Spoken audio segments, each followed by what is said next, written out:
Hello, ladies and gentlemen. My name is Fernandez, and tonight I will be giving you an informative speech on how I believe the pyramids of Giza were made through supporting theories. And this is my audience.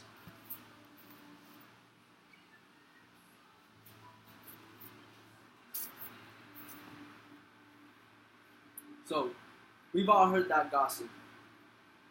Questions like, the aliens made the pyramids. How could humans move tons of rock that far? Or how could they have lifted them up?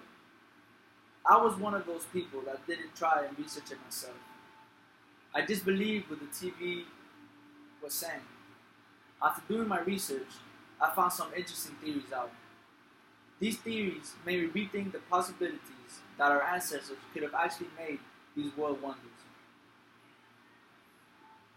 When I was 16, I was watching these shows telling me we couldn't have done it without help. I was getting sucked in more and more every time I watched the shows. And why? Because I didn't do my research. They were playing me for some ratings. This is where it stops. I would explain to you some other theories we have on how they made the pyramids, who made them, and what that purpose served. So, how did they make these world wonders? I researched a little bit and found some interesting theories on how we think the pyramids were made. First of all, the pyramids were made on a large sandstone quarry. Sandstone was the main building material used on the pyramids. About 85% of the pyramid was made with sandstone. The other 15% was limestone and granite that were brought in from a further away location. Limestone was mainly used for the exterior of the pyramids and were polished, while the inside was mainly sandstone. The granite was used for the chambers in which the pharaohs would reside. Granite and limestone are very heavy and hard rocks. Some say that granite is so strong that the Egyptians had no way of cutting the granite, but this is not true. They used materials like copper and sand to cut through the granite. They did this by placing the sand on the granite and using the copper as a saw on top of the sand. There's proof of this in many occasions, one being that as an Egyptian was making the pharaoh's sarcophagus, the person sawing it accidentally started sawing at the wrong angle and had to correct. Another being that there was a large obelisk being carved out of granite rock, unfinished, where you can see the chisel cuts on the granite rock. Some of that was mainly used for general work, diorite rock. They used these tools made of diorite rock to pound away the granite slowly.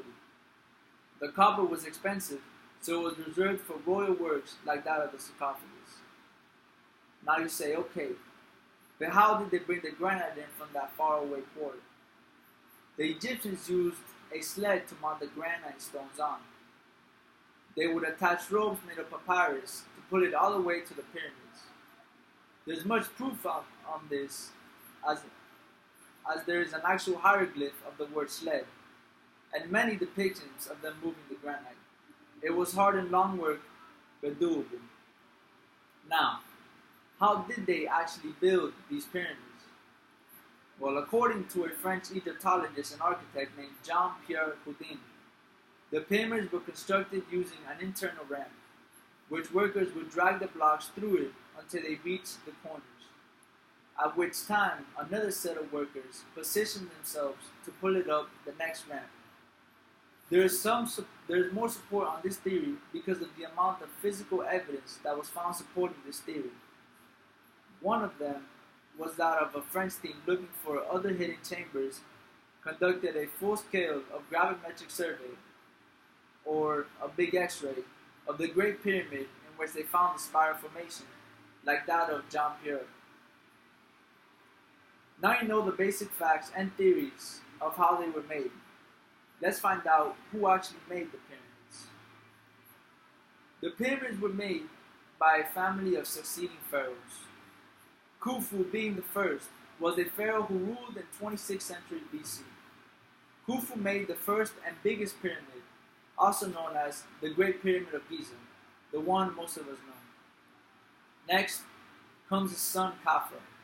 His reign was of 26 years in circa 2570 BC. He made the second largest pyramid, the Pyramid of Khafra. Then, we finally have the third son, or Menkaure, whose reign was of 18 to 22 years in circa 2530 BC. He made the smallest out of the three, the Pyramid of Menkaure. Alright, enough about history. What was their purpose? The pyramids served as burials for the pharaohs. As Egyptian legend goes, a portion of the pharaoh's ka, also known as spirit, was believed to remain with his corpse. We also theorize that the pyramid was also used to store items that the pharaoh would need in his afterlife. For protection, the Egyptians would have artists fashion model servants and tools which were placed in their tombs. They were called shawabi figures.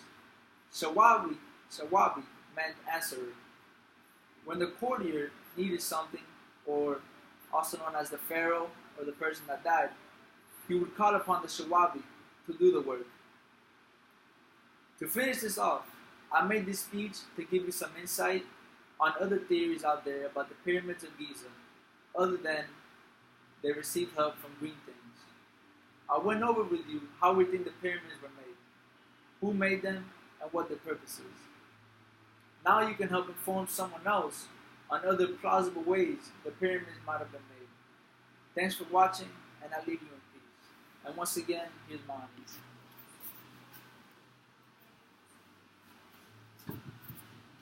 Alright, well thank you very much, and leave comments.